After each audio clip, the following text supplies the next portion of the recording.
Hey, my name is Ben, and I'm one of the pastors at Union Hill Baptist Church, and welcome to our devotional series called Rooted. This is episode 3 in a series on what is the church, or what's the purpose of the church, and I've shared with all of you about the first two let us statements in Hebrews 10:19 through 25. The first let us statement was in verse 22, and it said, let us draw near with a true heart in full assurance of faith, with our hearts sprinkled clean from an evil conscience and our bodies washed in pure water.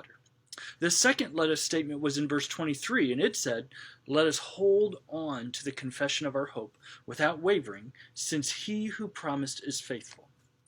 The third let us statement is actually found in verses 24 and 25, and it says this, let us consider one another in order to provoke love and good works, not neglecting to gather together, as some are in the habit of doing, but encouraging each other, and all the more as you see the day approaching.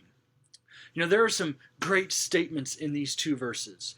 The first statement that I want to talk about is this, let us consider one another in order to provoke love and good works. Let us consider one another. Everything in our culture would tell us to consider ourselves first, that we are to be self-centered. Look out for you, and if you have any extra time, then you can look out for others. But Scripture teaches the opposite. We are to think about others first. We are to put them first. But it says here that we ought to consider one another in order to provoke love and good works. Provoke's an interesting word.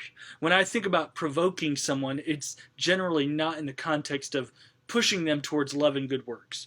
When I think about provoking, I think of how my children, or my two youngest children, tend to provoke each other. And generally when they're provoking each other, it's not to do something good, but it's just as an irritation. But we are to consider others so that we can provoke them, so that we can or encourage them to love and good works. Our lives ought to be lives that encourage others to live their lives of for love and good works.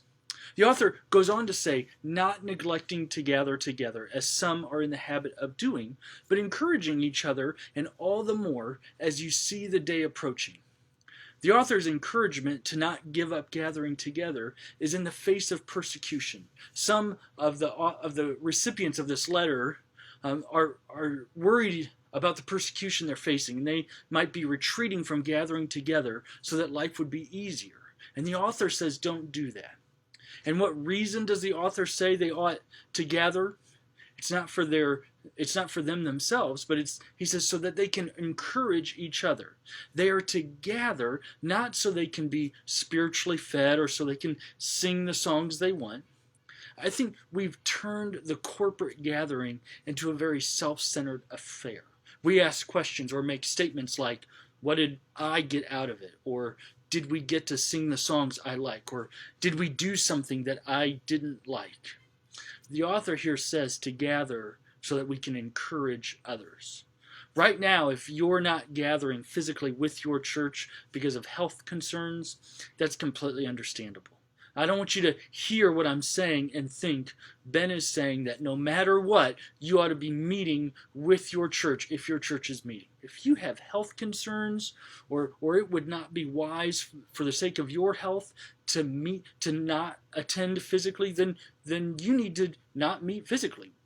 Continue watching online or however you're worshiping.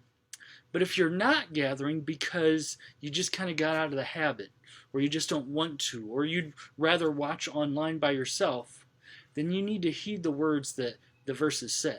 Do not neglect gathering together. Because on your own, you cannot be an encouragement to others in the faith. And so at this point, at the end, I give you something to do. So here's what I want you to do. I want you to reach out to someone that you have missed seeing because maybe your church hasn't been able to gather physically together for a while. I want you to give them a call, send them a text or Facebook message, and I want you to encourage them. Tell them you can't wait to see them. Pray for them even. But just take an opportunity to encourage someone else. Have a great week, and we'll see you next Wednesday with Rooted.